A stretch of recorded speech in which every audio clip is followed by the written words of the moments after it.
नमस्कार, मैं डॉक्टर हेमंत शर्मा। आज आपको पैनक्रियाटिक फिस्टुला के बारे में बताने जा रहा हूँ।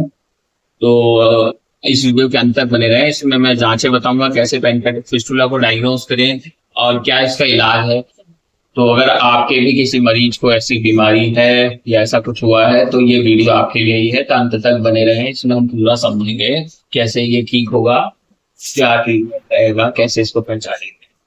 देखिए, जो पैनक्रियाटिक फिस्टुला है वो बहुत कॉमन है ऑपरेशन के बाद। जैसे कि डिस्टल पैनक्रियाटेक्टोमी की, हमने डिस्टल जैसे पैनक्रियाट की जो टेल होती है उसको हटाया, या फिर हमने पैनक्रियाटोड्यूडेनेक्टोमी किया, जैसे पैनक्रियाटिक हेड और ड्यूडेनम को सेपरेट किया जैसे वीपल्स प्रोसीजर में। तो उसके बाद ये कॉम्प्लिकेशन होना काफी ज्यादा देखा गया है। या फिर कोई हाइड्रोजेनिक कॉम्प्लिकेशन हुआ हो, कोई ऑपरेशन के दौरान पैनक्रियाटिक डक्ट इंजरी हो गई हो, या चोट लगने के बाद पैनक्रियास की डक्ट की इंजरी हुई हो।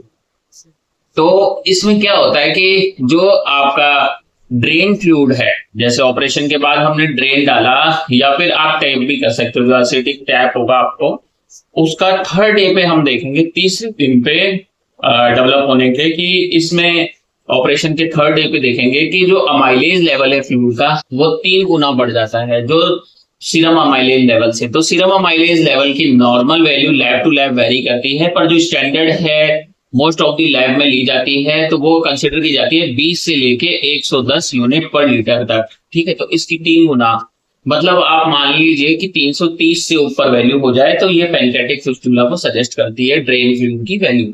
ठीक है, अब ये थर्ड डे पे हम चेक करते हैं। थर्ड डे पे क्यों चेक करते हैं, फर्स्ट सेकंड डे पे क्यों नहीं चेक करते ऑपरेशन के? क्योंकि फर्स्ट सेकंड डे पे अगर आपकी पैनक्रियाटिक डक्ट नॉर्मल भी है तो भी ये फ्लूइड लेवल बढ़ा हुआ आ सकता है, अमाइलेज लेवल। तो ये हो गया। इसके बाद अब आपको सिम्टम्स क्या होंगे, तकलीफ क्या होगी? आपको बुखार आ सकता है पैनक्रियाटिक फिस्टुला में, आपको टैकीकार्डिया हो सकता है, कई बार आप शॉक में जा सकते हो, पेट में दर्द हो सकता है, और जो फ्लूइड डिस्चार्ज आ रहा है ड्रेन से वो वाटरी कलर, व्हाइट कलर जैसा भी आ सकता है। तो ये ट्रांसपेरेंट कलर का होता है पैनक्रियाटिक फ्लूइड। तो इसमें माइलेज लेवल आपका बढ़ा रहेगा। एब्डोमिनल सेप्सिस हो सकता है, एब्डोमिनल पेन होगा, पेट में बहुत दर्द होगा, ये सारी समस्याएं। कुछ केसेस में एब्डोमिनल कंपार्टमेंट सिंड्रोम भी हो सकता है, उसको अलग से समझेंगे। तो ये सारे सिम्टम्स आ सकते हैं, दर्द होना, बुखार होना, थके रहना, कमजोरी होना, चल फिर नहीं पाना, एब्डोमिनल में गार्डिंग रिजिडिटी हो सकती है जब पेरिटोनाइटिस हुआ तो। ठीक है, अब बात करते हैं कि इसको क्लासिफाई कैसे किया गया है पैनक्रियाटिक फिस्टुला को।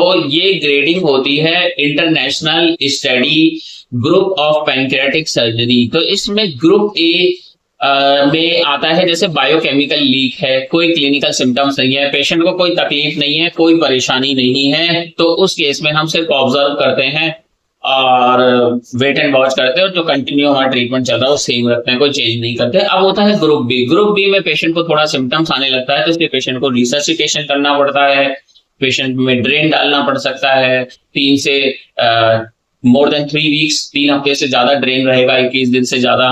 तो इसमें हम मेजर करेंगे ड्रेन के आउटपुट को। अगर 200 ml से कम आ रहा है सिक्रीशंस तो है माइल्ड पैनक्रियाटिक फिस्टुला, 200 से 500 के बीच में है तो मॉडरेट, और 500 ml से ज्यादा आ रहा है 24 घंटे में ड्रेन का कंटेंट या आउटपुट तो हम बोलेंगे सीवियर पैनक्रियाटिक फिस्टुला। अब होता है आपका group C. Group C category में क्या होता है कि एब्डोमिनल सेप्सिस हो सकता है, पेशेंट सेप्टिक शॉक में जा सकता है, मोड्स में जा सकता है, मल्टी ऑर्गन डिसफंक्शन सिंड्रोम में जा सकता है, पेशेंट को आईसीयू का जरूरत पड़ सकता है, तो पेशेंट डिटेरियोरेट होने लगता है, अनस्टेबल होने लगता है। तो ऐसी कंडीशन में हमें इंटरवेंशन का जरूरी पड़ता है। तो कुछ केसेस में हमें, मोस्ट ऑफ द केसेस में, वापस से एक्सप्लोर करना पड़ेगा एब्डोमेन को, और जो भी डिफेक्ट है उसको रिपेयर करना पड़ेगा आपको। तो ये हो गया, प्रोलॉन्ग आईसीयू स्टे पेशेंट को रिक्वायर्ड होता है। अब पैनक्रियाटिक फिस्टुला क्यों होता है, क्या कारण है ऑपरेशन के बाद पैनक्रियाटिक फिस्टुला हो? क्या सभी में होगा? नहीं, सब में नहीं होता है। तो इसके जो मुख्य कारण होते हैं वो होता है कि आपकी पैनक्रियाटिक डक्ट छोटी है, या फिर आपके पैनक्रियाटिक डक्ट के साथ साथ वो टिश्यूज जो है पैनक्रियाटिक वो काफी सॉफ्ट है, वीक है। ठीक है, तो फिर मैंने बताया ऑपरेशन के कारण ये समस्याएं होती है। कई बार पोस्ट ऑपरेटिव ब्लीडिंग हो जाती है पेशेंट को पैनक्रियाटिक के पास, वहां पे इस्कीमिया हुआ हो, नेक्रोसिस हुआ हो, तो वो भी रिजल्ट होता है। और कुछ केस में क्या होता है कि एनास्टोमिक लीक, जो आपने एनास्टोमोसिस किया था, जो जोड़ा था डक्ट को, वो खुल गया है, या फिर न्यूट्रिशन डेफिशिएंट है पेशेंट, तो हीलिंग नहीं हो पा रही है, रिकवरी नहीं हो पा रही, या फिर सर्जन एरर है, सर्जन की टेक्निक में कोई दिक्कत थी। तो इन सब कारणों से पैनक्रियाटिक फिस्टुला होता है। अगर आपको भी पैनक्रियाटिक फिस्टुला हुआ है तो व्हाट्सएप नंबर मेरा इस वीडियो के डिस्क्रिप्शन में अवेलेबल है, आप वहां पे जाएं, मैसेज करें, अपना अपॉइंटमेंट बुक करें। वीडियो अच्छा लगता है तो लाइक करें और इसको शेयर करें। धन्यवाद।